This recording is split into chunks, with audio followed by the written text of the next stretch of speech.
चीजें हैं तो आंदोलन को हल्के में ना ले मोदी सरकार। हालांकि मैं जानना हूं कि मोदी सरकार इस आंदोलन को कुचलने की पूरी रणनीति बना चुकी है। इस आंदोलन को विशेषकर जो सिंघू बॉर्डर का जो आंदोलन है उस आंदोलन को पूरी तरह से खत्म करने के लिए पूरी योजना बना चुकी है, क्योंकि जो कानून मोदी सरकार ने बनाया है उस कानून को बनाने का अधिकार मोदी सरकार को नहीं है। जिस एग्रीमेंट की बात कर रहे हैं वो एग्रीमेंट एग्रीकल्चर लैंड पे है। एग्रीकल्चर जो है वो स्टेट का सब्जेक्ट है।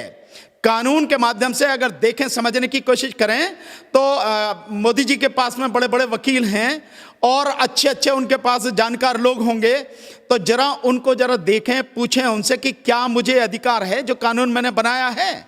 नहीं, मैं नहीं समझता कि सुप्रीम कोर्ट से किसी तरह की उम्मीद किसी को रखनी चाहिए, बल्कि मैं तो इससे भी आगे बढ़ के बार बार ये कह रहा हूं कि अगर सुप्रीम कोर्ट हमारे खिलाफ भी फैसला करे तो करती रहे, लागू करवा लेना फैसले को। हम सुप्रीम कोर्ट के खिलाफ जाएंगे और अपना धरना, अपना आंदोलन तब तक जारी रखेंगे जब तक सरकार इस पूरे बिल को वापस नहीं लेगी। सुप्रीम कोर्ट से हमें किसी तरह की उम्मीद नहीं। तो जब व्यापारी का उसके बीच में हो गया मसला, ये वही पुराना हो जाएगा जब आजादी से पहले साहूकार होते थे, जमींदार होते थे, किसान को उसको जरूरत पड़ी उसको दे दिया, कुछ पैसा दे दिया, वो बढ़ते बढ़ते बेचारा थोड़ा ज्यादा हो गया और मन मर्जी से उस पे जो है ब्याज लगा लेते थे। होता यह था कि लिए तो 50 रुपए, वो 50 रुपए के 500 रुपए बन गए, 5000 रुपए बन गए। किसान की पूरी पीढ़ियां, ये आज का नहीं है, देश के इतिहास में जाओ, किसान की पूरी पीढ़ियां उस कर्जे को चुकाते ही खत्म हो जाती थी, पर वो कर्जा नहीं चुकता था और आखिर में किसान की पूरी जमीन जो है वो साहूकार, वो जमींदार वही हड़प लेता था। यही होगा जिसके लिए बात करिए। देखिए, सरकार अगर पीछे नहीं हटेगी तो सरकार टूट जाएगी। मैं आपको बहुत स्पष्ट रूप से कह रहा हूं, क्योंकि हम लोग किसी हालत में पीछे हटने वाले नहीं है। किसान किसी हालत में पीछे नहीं हटेगा, क्योंकि उसके लिए तो जिंदगी और मौत का सवाल है।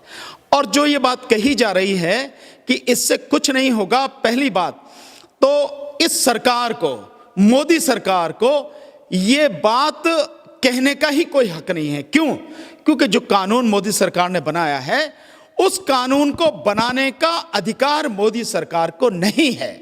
जिस एग्रीमेंट की बात कर रहे हैं वो एग्रीमेंट एग्रीकल्चर लैंड पे है। एग्रीकल्चर जो है वो स्टेट का सब्जेक्ट है। कानून के माध्यम से अगर देखें, समझने की कोशिश करें तो मोदी जी के पास में बड़े बड़े वकील हैं और अच्छे अच्छे उनके पास जानकार लोग होंगे, तो जरा उनको जरा देखें, पूछें उनसे कि क्या मुझे अधिकार है जो कानून मैंने बनाया है।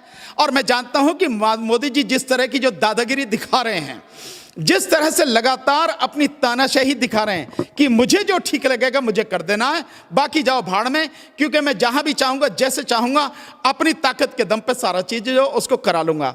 कानून का अधिकार इसलिए नहीं है कि संविधान में जो 7वीं अनुसूची है, 7th शेड्यूल है, उस 7वीं अनुसूची में 3 लिस्टें दी गई हैं। वो लिस्ट वो हैं कि एक लिस्ट है यूनियन की, यानी केंद्र की, मतलब जिस पे केंद्र सरकार के जो सब्जेक्ट हैं, यानी जिन सब्जेक्ट को, जिन विषयों को डील करने का, जिन पे कानून बनाने का अधिकार केंद्र सरकार को है। एक विषय तो वो है जिसमें 97 विषय आते हैं, 97 जो विषय आते हैं, वो एक लिस्ट वो है।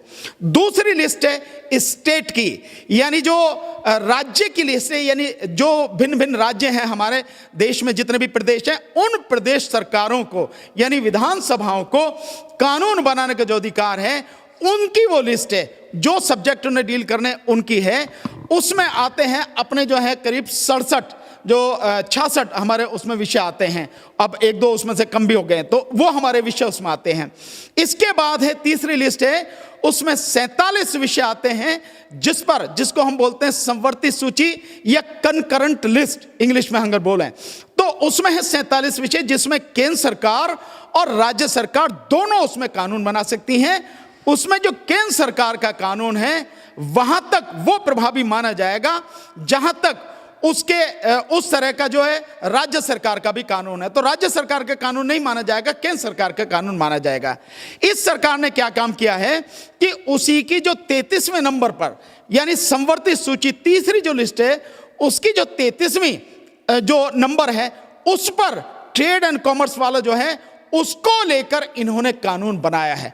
अब इनसे ये पूछो आप कि ट्रेड एंड कॉमर्स की बात नहीं है, एग्रीमेंट है एग्रीकल्चर लैंड का, व्यापारी के और किसान के बीच का एग्रीमेंट है। उसकी एग्रीकल्चर लैंड पर क्या फसल बोएगी, क्या उसकी कीमत होगी, किस तरह की क्वालिटी और किस तरह के ग्रेड और किस तरह की वो फसल उगाई जाएगी, ये उसमें तय होगा।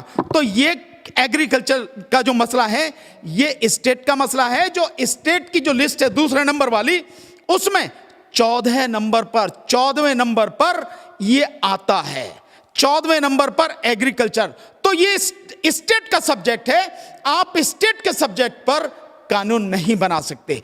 एक और जो स्थिति है, आप कह रहे हैं जो ट्रेड एंड कॉमर्स करके आपने जो है वो मंडी समिति के बराबर में आपने प्राइवेट मंडी की जो आप बात करें, वो भी मसला 28वें नंबर पर मार्केटिंग का है। या उसी की तो बात कर रहे हैं जो किसान की फसल की मार्केटिंग है, वो एपीएमसी जैसे मंडी स्टेट का है, वो स्टेट का मामला है।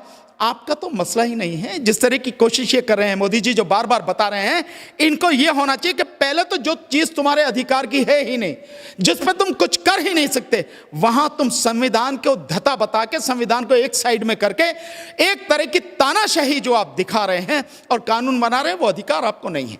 दूसरी बात, आप बार बार ये कह रहे हैं कि इससे भला होगा।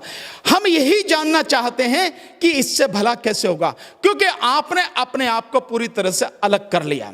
जब सारा कुछ व्यापारी के और किसान के बीच में ही हो जाएगा, आप कहां हो? तो आपकी एमएसपी का मतलब क्या है? जिस एमएसपी की आप बात कर रहे हो, हालांकि एमएसपी आप दे ही नहीं, फिर भी आपकी बात ही कहां रहेगी एमएसपी की? और आप बड़े मजे से हो जाओगे, आप कहोगे भाई ये तुम्हारे और व्यापारी के बीच का मसला है, मैं तो इसमें कुछ नहीं कर सकता, क्योंकि आपने कानून बना दिया।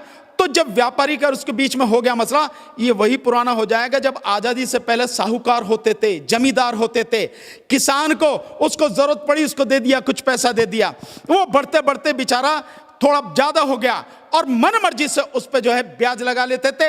होता यह था कि लिए तो 50 रुपए, वो 50 रुपए के 500 रुपए बन गए, 5000 रुपए बन गए। किसान की पूरी पीढ़ियां, ये आज का नहीं है, देश के इतिहास में जाओ, किसान की पूरी पीढ़ियां उस कर्जे को चुकाते ही खत्म हो जाती थी, पर वो कर्जा नहीं चुकता था।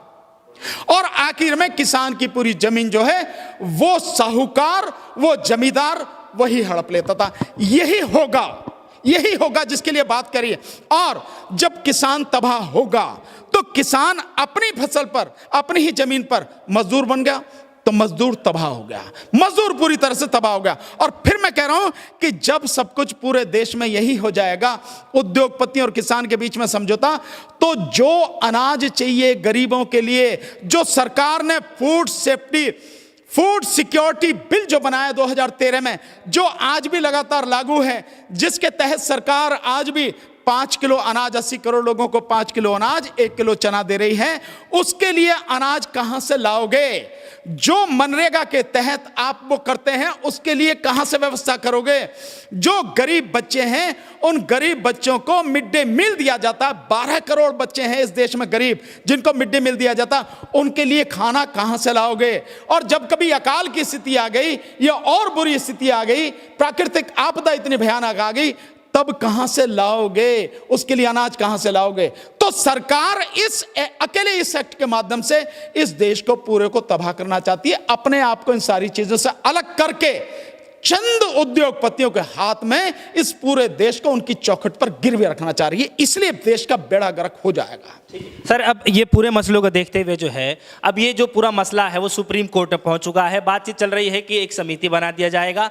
तो सर, सवाल यहाँ पर ये उठ रहा है कि क्या सुप्रीम कोर्ट से जो किसान है उनको उम्मीदें रखनी चाहिए या नहीं रखनी चाहिए, या फिर इसमें भी केंद्र सरकार की कोई?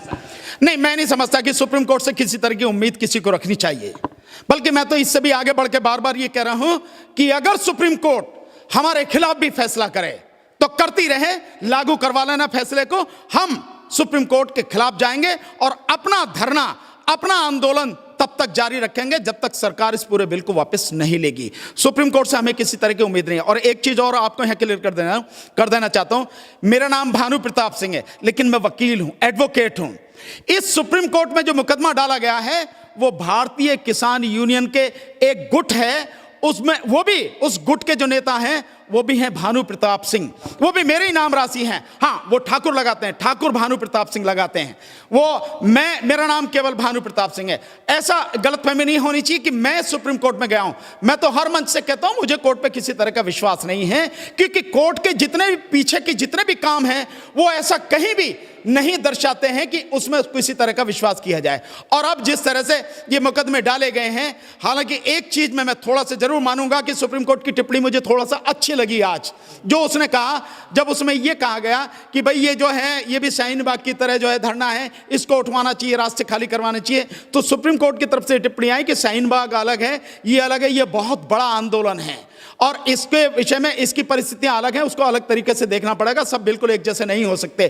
तो सुप्रीम कोर्ट इस बात को तो महसूस कर ही रही है कि यह आंदोलन बहुत बड़ा है और समझना भी चाहिए, हर किसी को समझना चाहिए कि अगर एक रोड पर जो 4 लेन की एक तरफ से 4 लेन की दोनों तरफ से इतना बड़ा हाईवे है, यानी 8 लेन का जो हाईवे है उस पर 25 किलोमीटर तक पूरे किसान ही किसान है, उनके ट्रैक्टर ट्रॉली वो लगातार वहां पर बैठे हैं, तो कितनी बड़ी संख्या में होंगे और कितना बड़ा आंदोलन होगा। दूसरा जो आप देखेंगे टिकरी बॉर्डर, उस टिकरी बॉर्डर पर 16 किलोमीटर से लेकर 18 किलोमीटर तक लगातार किसान ही किसान है दोनों तरफ रोड पर, और वो बढ़ता चला जा रहा है। ठीक इसी तरह से जो जयपुर हाईवे है वो भी इसी तरह से नेशनल हाईवे 1 की तरह, यानी चंडीगढ़ वाला जो हाईवे है इसी की तरह से वो जयपुर वाला हाईवे भी, उस पे भी अब लगातार धीरे धीरे किसान बढ़ते चले जा रहे हैं और आने वाले समय में ये बहुत बढ़ेंगे। आने वाले समय में जो आपका ये वो है आपका आगरा एक्सप्रेसवे है, इस पर भी वो होगा, जो फरीदाबाद वाला रोड आता है पुराना जो वो है रोड, उस पे भी वो भी जाम होगा। और इधर यूपी के जितने भी 2-3-4 इलाके हैं, जो 3-4 रोड हैं, ये भी जाम होंगे। धीरे धीरे ये आंदोलन बहुत बढ़ेगा, क्योंकि किसान ही नहीं, किसान के अलावा बाकी लोग भी समझ चुके हैं कि ये किस तरह से इस देश को बर्बाद करने वाला ये सारा का सारा कानून ये जो सरकार है वो लेकर आई है। तो जहां तक सुप्रीम कोर्ट की बात है, मैं तो ये मानता हूं कि सुप्रीम कोर्ट को शायद किसी चीज की जरूरत नहीं है, उसको बहुत ध्यान से, बहुत ही गहनता के साथ में जो एक्ट हैं, तीनों एक्ट को पढ़ना चाहिए। जो एसेंशियल कमोडिटीज एक्ट है उसको भी पढ़ना चाहिए कि हमारे देश में जो हंगर जो इंडेक्स है, दुनिया भर में हंगर स्ट्राइक यानी भुखमरी के जो पूरा पैमाना है दुनिया भर में, हम सबसे नीचे आते हैं। इसका मतलब हमारे देश में सबसे ज्यादा भुखमरी है। हमारे पास के भी जो देश हैं, चाहे वो बांग्लादेश हो, चाहे आपका नेपाल हो, चाहे पाकिस्तान हो, चाहे श्रीलंका हो, वहां भी भुखमरी नहीं है जितनी भयानक भुखमरी हमारे देश में है। 40 करोड़ लोगों को 2 वक्त की रोटी नहीं मिलती। सरकार भी आज की तारीख में 80 करोड़ लोगों को 5 किलो अनाज और 1 किलो चना दे रही है ना, ये एक्सेप्ट कर रही है। ये देश के 110 करोड़ लोगों की लड़ाई है, किसान की अकेले की नहीं। किसान तो सबकी लड़ाई लड़ रहा है, अमीर की लड़ाई लड़ रहा है, गरीब की लड़ाई लड़ रहा है, मजदूर की लड़ाई लड़ रहा है, छात्रों की लड़ाई लड़ रहा है, बेरोजगारों की लड़ाई लड़ रहा है, आपकी और मेरी लड़ाई लड़ा, हर किसी की लड़ाई लड़ रहा है। इस देश को बचाने की, देश की जनता को बचाने की लड़ाई है। तो सुप्रीम कोर्ट को इन सारी चीजों को बहुत गहराई से देखना चाहिए। ऐसा नहीं होना चाहिए कि सरकार की तानाशाही और सुप्रीम कोर्ट उसके सामने भी जो है मतलब पस्त हो जाए, ऐसा नहीं होना चाहिए। मेरी शंका यह है और मैं चाहूंगा कि मेरी शंका बिल्कुल गलत साबित हो और सुप्रीम कोर्ट बहुत बढ़िया फैसला दे और इन तीनों कानूनों को बिल्कुल सिरे से खारिज कर दे, खत्म कर दे, इनको पूरी तरह से नल एंड वाइड इनको जो डिक्लेयर कर दे। ये होना चाहिए, मेरा मानना ये है। लेकिन फिर भी मुझे उम्मीद नहीं, जो होगा सो देखी जाएगी लगातार स्थिति। सुप्रीम कोर्ट ने कहा कि बहुत बड़ा आंदोलन है, लेकिन सेंट्रल गवर्नमेंट ये कह रहा है कुछ किसान इसका विरोध कर रहे हैं, तो झूठा कौन है? नहीं, इसमें स्वाभाविक है, इसमें झूठ तो सरकार है। सरकार इस बात को झूठ बोल रही है। सरकार जो, देखिए, सरकार को अंदर से मालूम है कि यह बहुत बड़ा आंदोलन है, सरकार भी इस चीज को समझती है। लेकिन अगर इस बात को एक्सेप्ट कर लेगी मोदी सरकार, तो मोदी जी का जो अहंकार है ना वो चकनाचूर हो जाएगा। जो ईगो उन्होंने पाल रखी है वो पूरी तरह से तहस-नहस हो जाएगी। और वो तहस-नहस हो जाएगा कि मोदी जी जो कर दे रहे हैं सब लोग सर झुका के मान ले रहे हैं, वो खत्म हो जाएगा।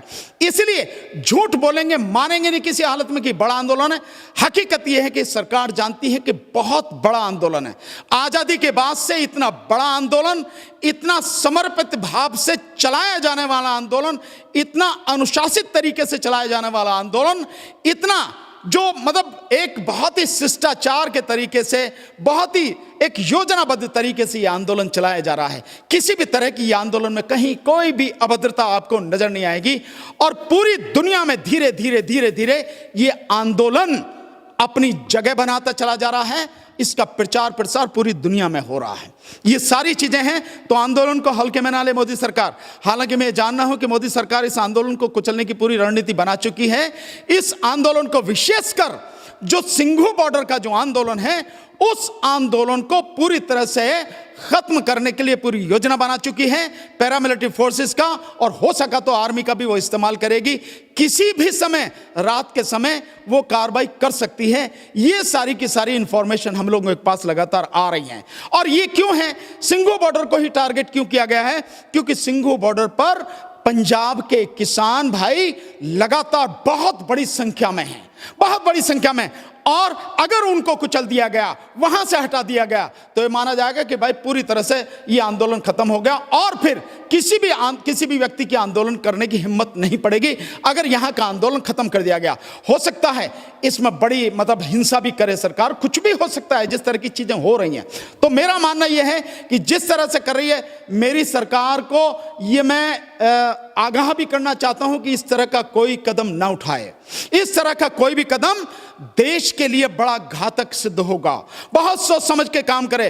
तुम्हारी शानाशाही हम देख रहे हैं, दुनिया देख रही है, और पूरी दुनिया में जिस तरह से थूथू मोदी जी के लिए हो रही है, ऐसा आपसे पहले कभी नहीं हुआ। तो बहुत सोच समझ के कदम उठाना। ये केवल सिंघू बॉर्डर की बात नहीं है, ये पंजाब के किसान भाइयों की बात नहीं है, ये पूरे देश की बात है। पूरे देश को ये सारे, अगर कोई भी गलत कदम उठाया, उसका परिणाम भुगतना पड़ेगा। इसलिए बहुत सोच समझकर कदम उठाया जाए। तो ये आंदोलन जो आप कह रहे हैं, सुप्रीम कोर्ट जानती है बहुत बड़ा आंदोलन है। ऐसा आंदोलन कभी हुआ नहीं आजादी के बाद।